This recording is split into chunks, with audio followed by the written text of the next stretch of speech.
நான் உங்க doctor Asha Lenin பேசுறேன். இந்த இதுல வந்துட்டு ஆஷாவோட கருத்து என்ன? 7.5 லட்சம் பேர் என்ன ஃபாலோ பண்ணிட்டு இருக்கீங்க.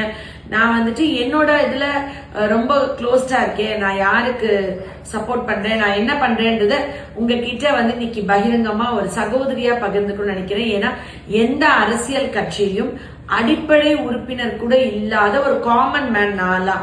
அப்போ என்னோட ஸ்டாண்ட் பாயிண்ட் என்னவா இருக்கும், என்னுடைய கருத்து என்னவா இருக்கும்னு எல்லாரும் கேட்கும் போது கண்டிப்பா இந்திய ராணுவத்துல என்னோட தந்தை இருந்தனால all Indians are my brothers and sisters, எல்லாருமே சகோதரத்துவமா எல்லா மக்களும் என் மக்களே நினைக்கிற ஒரு கொள்கை உள்ளவள் தான் நான்.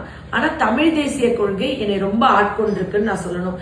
எதனால அப்படின்னு சொன்னா, என் மகன் பிறந்து ஒரு வருஷம் கழிச்சு கரெக்டா வந்து மே 18, 2009 என் மனச ரொம்ப பெரிய தாக்கத்தை உண்டாக்குன ஒரு விஷயம் இருக்கு. அது என்னன்னா, முள்ளிவாய்க்கால் அப்படின்ற ஒரு இடம் இருந்தது.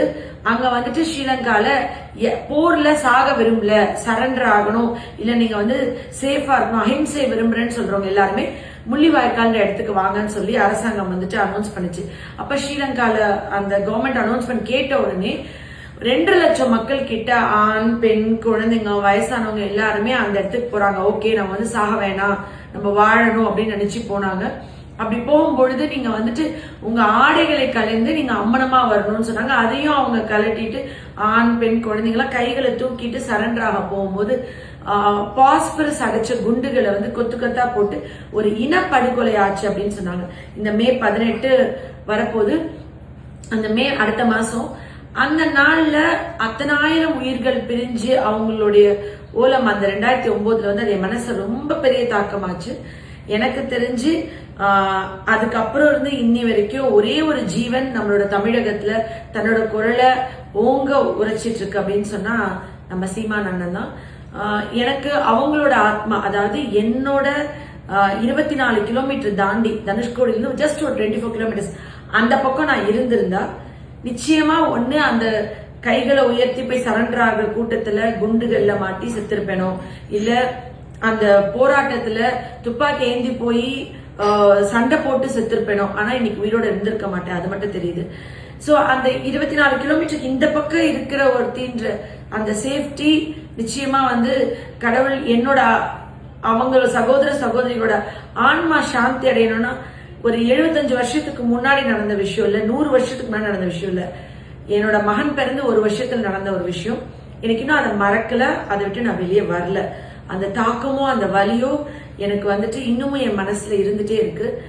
நிச்சயமா அவங்களோட ஆத்மா சாந்தி அடையணும்னா தமிழ் தேசியத்துக்கு நான் ஏதாவது செய்யணும்னு நினைச்சா நான் கண்டிப்பா வந்து மேதகு அவர்களுடைய தியாகங்கள், அவங்களுடைய போராட்டங்கள் எல்லாத்துக்கும் நான் திருப்பி என்ன பண்ண முடியும்னா, என்னால இப்ப வந்துட்டு சீமான் அண்ணாக்கு என்னோட சப்போர்ட்டை கொடுக்க முடியும்.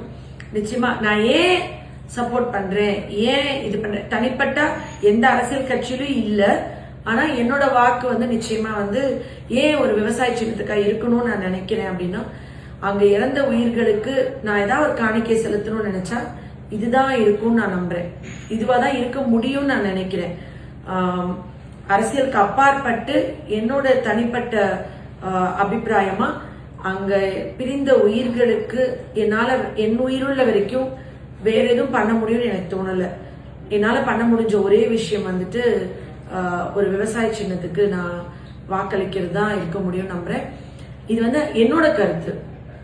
நிச்சயமா உங்களோட விஷயங்கள் என்ன இருக்கோ அது நீங்க பண்ணலாம்.